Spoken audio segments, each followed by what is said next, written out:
Minister of Humanitarian Affairs goes spiritual, calls on staff to fast over killings in Borno State. Buhari claims his government has weakened Boko Haram. On the international scene, coronavirus making inroads into Italy, the Middle East and Asia. South Korean president orders lockdowns.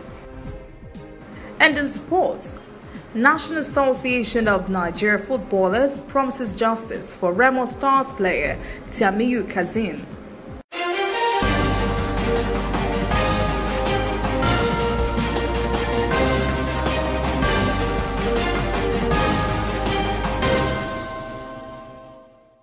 This is ANN News.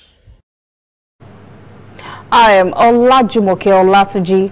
Minister of Humanitarian Affairs, Disaster Management and Social Development, Hajia Sadiya Farouk, says the top management of the ministry has resolved to undertake a fast over the killings in Borno State. As a result, she has issued a statement on Monday asking the staff of the ministry to voluntarily embark on the fast on Monday in solidarity with the people of Borno State. She also encouraged the staff to pray for a quick end to the Boko Haram carnage in Borno and other parts of the northeast. 30 persons were killed in a recent Boko Haram attack on Ono in Maiduguri, the state capital. Meanwhile, General Yakubu Gowon, retired former Nigeria head of state and national chairman of Nigeria Praise, has led a prayer rally on Sunday against Boko Haram attacks and bloodshed in the country's northeast region and Nigeria in general. While praying, Gowon confessed to Nigeria's ills, needless bloodshed, killings, Boko Haram attacks, banditry, kidnappings, and other evil in the northeast. He also prayed for God's forgiveness, mercy, and cleansing of Nigeria, a country that is currently facing many challenges. He also prayed for God's divine visitation and deliverance from insurgency for Bauchi and the entire northeast zone. He prayed for an end to insecurity in the northeast and in the entire nation. The former head of state has urged all Christian faithful to continue praying for the country's healing from all the evil it currently faces. Nigeria's annual inflation rate has hit its two-year high in January. National Bureau of Statistics figures show price increases across all categories. Inflation stood at 12.13% in January, compared with 11.98% in December. This marks 5 straight months of increases. Reporter Deji Badmus has the numbers. When at its last meeting in January, the Monetary Policy Committee of the Central Bank of Nigeria increased the cash reserve ratio for deposit money banks for the first time in about 4 years. It was literally to check rising inflation in the country. But the latest inflation figure from the Nigerian Bureau of Statistics is a clear indication that measure has at least not yet had much of an effect. The issue we have is not a monetary policy problem. Monetary policy solution cannot deal with the issue of inflation, because in spite of all of this, prices are still going up. So that means that we should be looking more at the fiscal policy side. The current rate of 12.13% is the highest in 21 months and the 5th rise in 5 consecutive months. Many have blamed Nigeria's border closure, which has lasted for several months now, for the spike in inflation. But some analysts say there are many more other causes, especially in the country's agriculture sector. Productivity in the agricultural sector is very low, because most of those who are operators in the sector are still operating at a very small scale. Many of them are smallholder farmers. They have limited application of technology. They don't have quality seedlings. So all of these things are affecting productivity in the sector, therefore affecting supply and therefore affecting prices. There's also this factor of security. Many of the farming communities have been affected by the security problem that we have. And these are the people that produce the food that we eat domestically. The biggest worry for many is that the current spike in inflation is mainly driven by higher food prices, something that directly affects the ordinary citizen on the street. The question now is, for how long will the inflation level increase before it begins to beat a retreat? The inflation that we have is essentially cost-driven. It's what you call cost-push inflation. For as long as we are not able to address some of these key drivers, particularly the element of cost, for so long will these prices will continue to be high.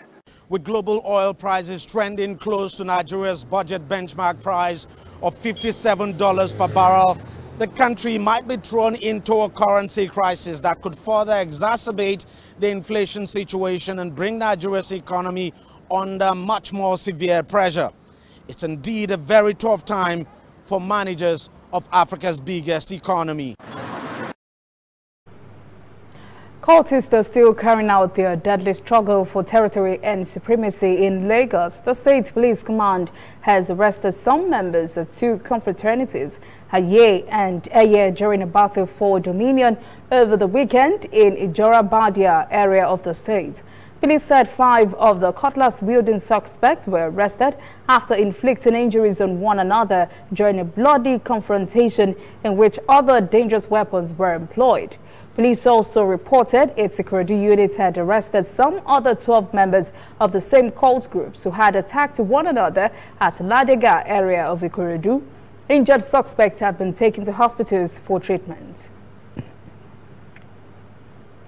President Muhammadu Buhari has made a claim some are finding difficult to digest. The president said his government has weakened Boko Haram. Buhari made the claim after the attack on Garkida in Adamawa State. The president's spokesman, Garba Shehu, released Buhari's statements in which he condemned the attack. He had also made a pledge that no part of the country would be abandoned. He said the fact the insurgents attacked soft targets is proof that they are frustrated because, quote, "My administration has significantly weakened Boko Haram's military capability to invade and hold Nigerian territory unchallenged." Last week, Boko Haram was bold enough to revisit Chibok area, where it has seized 276 female students in April 2014. Most of the abducted girls are still in Boko Haram custody.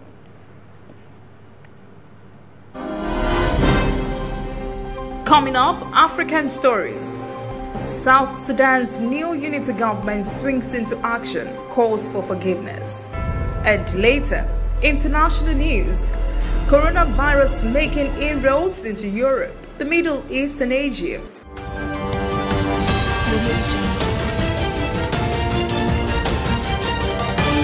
You are watching ANN.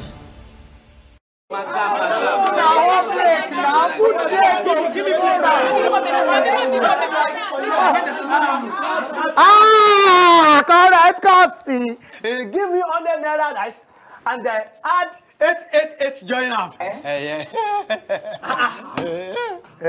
On top. Yes. Yes. Which kind of mago be this now? Not be the same 100 when everybody they pay this morning. They no use code. Which code? Oh boy, no get it for market to get better wolf. 888 na be the code yo. Abi?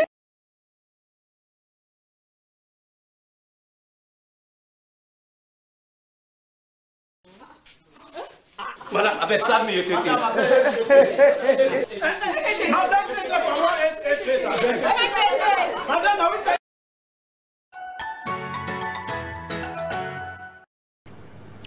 Welcome back. This is ANN News. Now to African stories.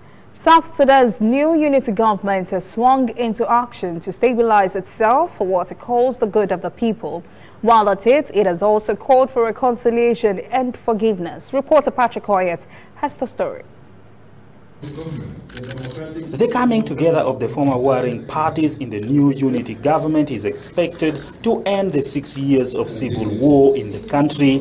President Salva Kiir is urging the communities divided by war to embrace forgiveness and reconciliation. And as we repair the damaged infrastructure, we will need your support to mend the social fabric that has been torn by war and to push forward to to reconcile our people. A similar peace arrangement failed in 2016 when forces loyal to President Kiir clashed with Riek Machar's troops in Juba. However, opposition leader and now first Vice President Riek Machar says he is confident the current peace deal will hold. It is our hope that the formation of the Artigono will create a new momentum and a new spirit of commitment and cooperation in the implementation process of the agreement in order to avoid the kinds of delays experienced during the pre-transitional period. African Union is calling on members of the international community to support South Sudan's peace process. A lot of remaining pre-transitional tasks which need to be completed. The issues of security arrangement, for example, require a lot of financial and material, but also political will. The new government is planned to have 5 vice presidents, 35 ministers, 10 deputy ministers, and 550 members of parliament. Hope is rising again here. Many say they believe the formation of the new government will bring lasting peace in the country. The World Health Organization, WHO, says Africa is ill-equipped to respond to the deadly coronavirus outbreak. The global health body said on Saturday it is concerned about the spread of the virus in countries with weak health systems on the continent. WHO Director General Dr. Tedros Ghebreyesus told a meeting of 36 African health ministers at the AU headquarters in Addis Ababa. There are gaps in the diagnostics in some member states where there is weak public health institutions. He addressed the ministers by video link from Geneva. Egypt is the only country on the continent to confirm COVID-19 coronavirus that would later tested negative, making Africa free of the virus for now. Coronavirus has claimed more than 2,400 lives, with 78,000 cases reported in China and other nations. WHO declared the outbreak a public health emergency late last month. Now for details on the meeting of the African Union health ministers in Addis Ababa, we turn to reporter Girum Chala. The COVID-19 virus issue is the main reason why these African health ministers came together here in Addis Ababa, and their goal is to devise a coordinated approach in responding to any corona outbreak. This meeting is timely and crucial in the fight against the coronavirus disease. This meeting, which brings on board the African Union Ministers of Health, partners, and major stakeholders in the field of public health, is set to tackle energetically this outbreak in Africa. The African Union Commission has been engaging member states to learn and assess their preparedness for the outbreak. But the possibility of COVID-19 virus outbreak is still a worry. WHO Director General Tedros Adhanom, in his recorded message, said Africa must strengthen its health institutions. WHO believes there is still a challenge. This outbreak once again highlights the need for investment in preparedness in line with the international health regulations, ladies and gentlemen. However, I'd like to emphasize that a key challenge remains mobilizing both domestic and international resources to fund the implementation of these plans and to cover these gaps. The ministers of health have discussed and agreed on a continental strategy to better prepare and respond to any new case of the virus on the continent, discussed and agreed on a common approach as well. Chairperson Moussa Faki Mohammed said Africa stands with China during this difficult time. In the face of this terrible trial which is affecting China, I am happy to state that our support, individual as well as collective support, has never been found wanting with that country.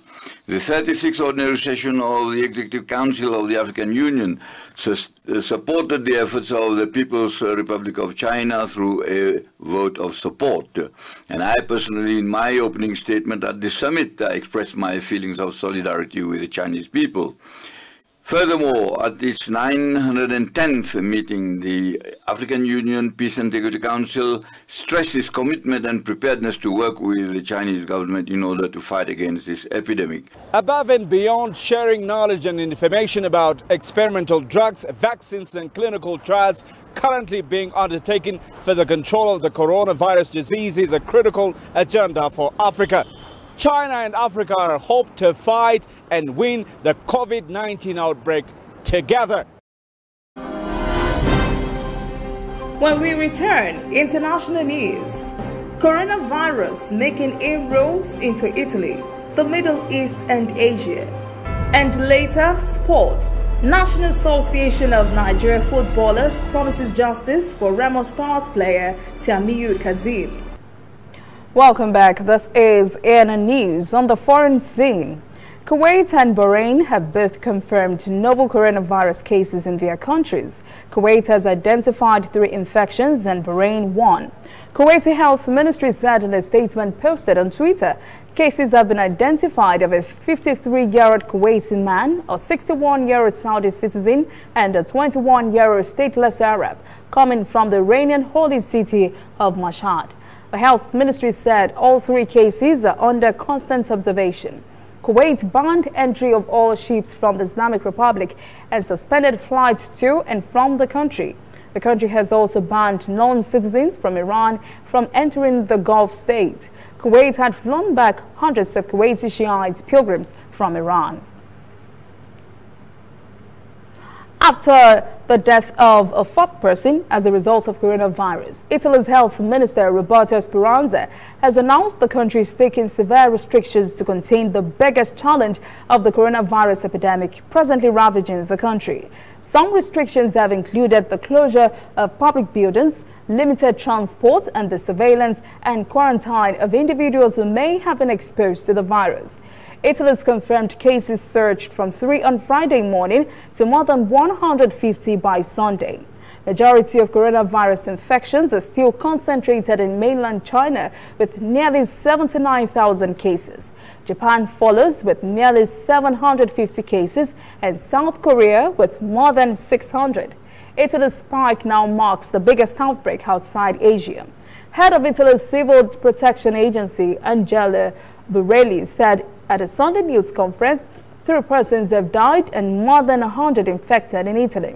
There are also 110 cases in the northern Italy region of Lombardy. 26 patients are in intensive care units. Storm Dennis has continued to ravage parts of England as more than 250 schools were closed across northern England because of heavy snow and rain. Warnings of further flooding have been issued. Across County Durham, more than 150 nurseries, schools and colleges were shut on Monday because of inclement weather. In North Yorkshire, more than 50 schools either started late or remained shut. The stories were similar in Cumbria, Northumberland and Leeds, where some schools started late to allow students and staff more time to get in. Roads were blocked across the region as vehicles got stuck in the snow. Further south, a severe flood warning that spells imminent danger to life continues. The Environment Agency has warned of the continuing danger of flooding across England. A London court has begun hearing arguments in the extradition hearings against WikiLeaks founder Julian Assange. The hearing will last for about a week, with proceedings expected to resume in May for an additional 3 weeks. A U.S. grand jury indicted Assange late May with 17 counts under the U.S. Espionage Act and 1 count of computer hacking. As each of the 17 counts carries a maximum sentence of 10 years, he could face a total of 175 years in jail should he be brought to stand trial across the Atlantic.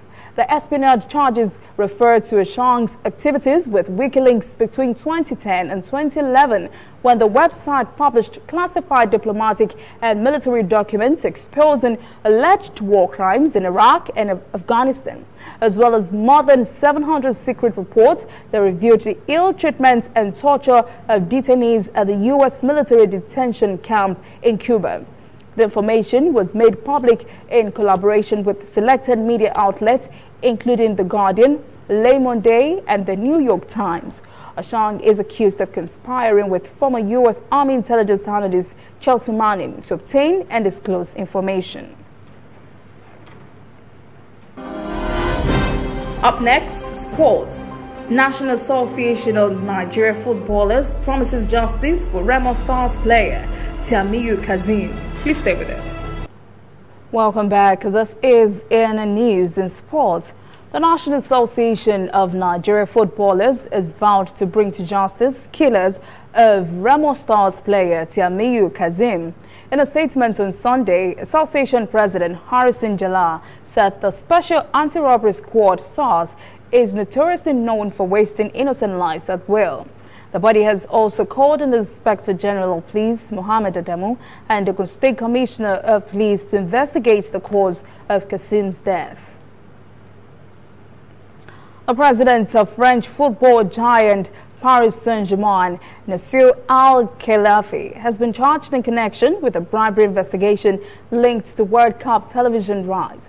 Al-Khelaifi has denied any wrongdoing. He was indicted for inciting ex-FIFA Secretary General Jerome Walker to commit aggravated criminal mismanagement. Walker was charged with accepting bribes, several counts of aggravated criminal mismanagement, and falsification of documents.